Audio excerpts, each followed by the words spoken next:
is Cody Powell for County Commissioner District 4.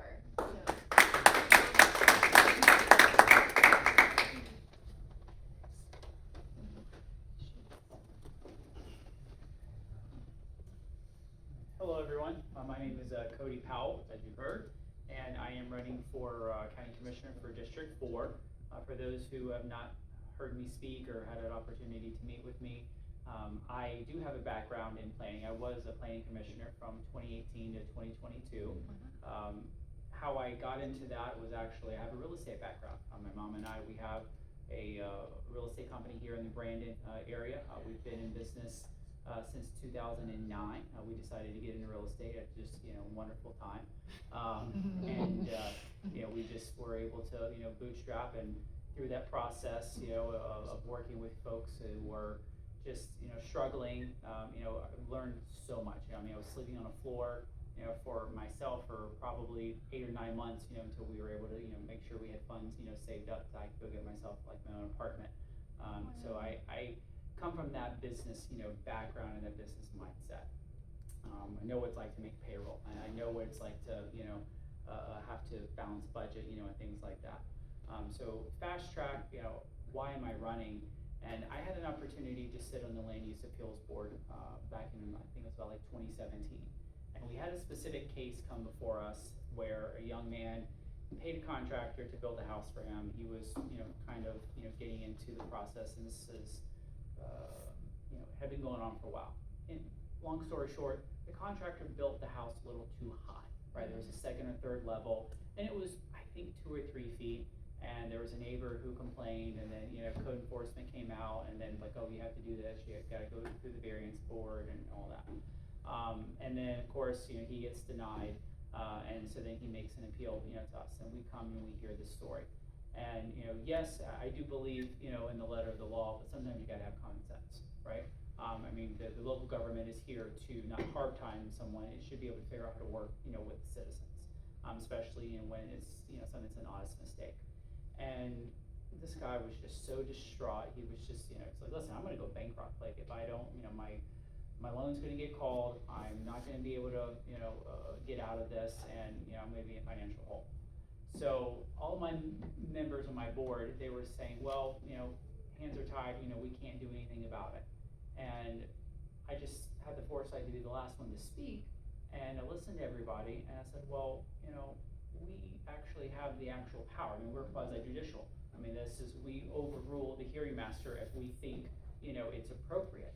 I said, we have a citizen who did not cause a problem. It's not like he's a repeat offender, he's a contractor, developer. This is his 30th time, coming before us, and, he's done something wrong. I said, we need to figure out a way to help somebody versus, trying to hard time somebody.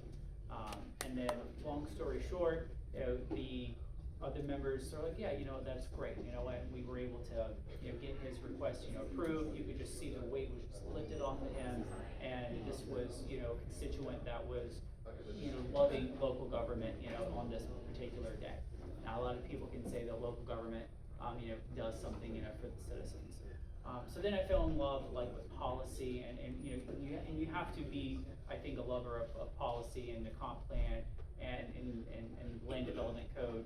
Because right now we have a big issue with, development. And, to your point, people, comment, well, how are you gonna stop the growth? How are you gonna stop the growth? Well, the majority of the growth that we see that's coming up out of the ground, was approved a long time ago. And we don't have sunset provisions. There's nothing in the state statute that, makes those things, go away. And so those are things that have to be revisited, I think, from time to time. Yeah. All that leads into transparency. And now, when you're talking about preemption, right? Well, when we had not the current boards that we have, but when we went from to a Democratic board, they were so obstinate into not, dealing with the community and being, having unity, right? We're just one side was over here, one side's over here, we can never come, together. And then that's what happened. So development money goes up to Tallahassee, and now we can no longer look at transportation, right? It used to be called concurrency. You didn't know that. You do, but some of you may not. And that's where we would do a study, and that would look at what's the traffic impact of this particular development. Now, developers just pay a fee, and I don't even understand the calculation of the fee, but it's kind of rigged, most likely. Yeah, And now you have no longer, on the local level, we can no longer decide, okay, well, maybe this is a good development 5 years from now, but right now, we don't have the infrastructure in place to be able to handle this. Our level of service on our roads is already at its max. Now we're gonna be 120% over. Okay, just letting you know, time to wrap up. Okay. Yeah. So what you're gonna get with me, as your District 4 person is, again, I have been in local government for a little over 6 years. I was appointed, to these positions, from prior Republican boards, and I understand our development issues. I understand our traffic problems. I understand our tax issues, as well. And there's just common sense, solutions. And there's obviously tons of ways that we can communicate with citizens. And I love what you've done, going to the planning commission, because there's things that are on the books that wouldn't have come up until a citizen, brings it, to the light. And kudos to you for doing that.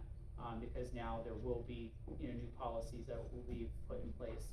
And I will say that planning commission staff is typically very good about, having a desire to communicate, but they only will communicate based on what they are required to do. Yes. And no one goes over and beyond, and that's what we need to have, that God forbid. mindset of going over and beyond, for our constituents. So. Awesome, cool, thank you. Excellent question. Yeah, we have one question here. Yeah, Cody, a big problem that's going to occur over the next 20 years is, over the past 20 years, only 6% of the growth has been outside the urban service area.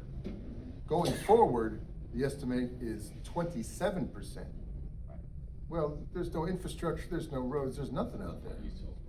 And so is there any way, or do you have any ideas about how we can keep the growth inside the urban service area where it belongs and prevent it from going into the rural service area? Well, great question. You have to look at your densities inside the urban service area. If you want to keep growth from going out into your rural areas, you have to be able to figure out a way to keep them in. And so that does, look at having to increase density from R4 to R12, as an example. You're looking at, again, these more dense, areas. You have to also think about what that infrastructure, impact is gonna look like though. How are we going to, now that, as an example, you have a community in Riverview that has, maybe it's a 400 unit, townhome project. Well, now, we're talking about maybe 600 unit, townhome project. So that's the only way to keep the development here, because when I was on the planning commission, we were on the 2045 horizon. And at that point, we're thinking about how are we gonna put 600,000 people into this county, 250,000 jobs, where are they gonna go, and how we're gonna lay it all out. Now, as you've already heard, that estimate's gonna be 750,000 by 2050.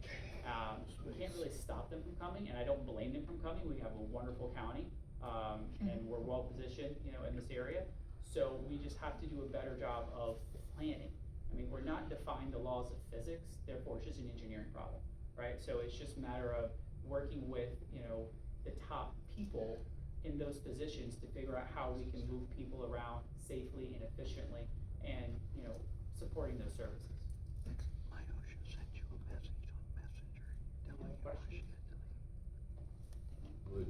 I lived in East Hillsborough for many, many years out in Valrico. The developers made fish off from its early days, just explode. No infrastructure whatsoever put in. Asked off, they're basically like strip miners. They go in, they build, and they leave. And they're not held accountable. And they paid off the county commissioners. We know they paid people off out there. It was massive. And it hasn't been fixed since. It's terrible. I live in West Chase now. It's totally better. Well, Bell Schultz finally just got done. And Yeah, I know Bell Schultz. that was, Yeah. I know, it's crazy. It's outrageous. It's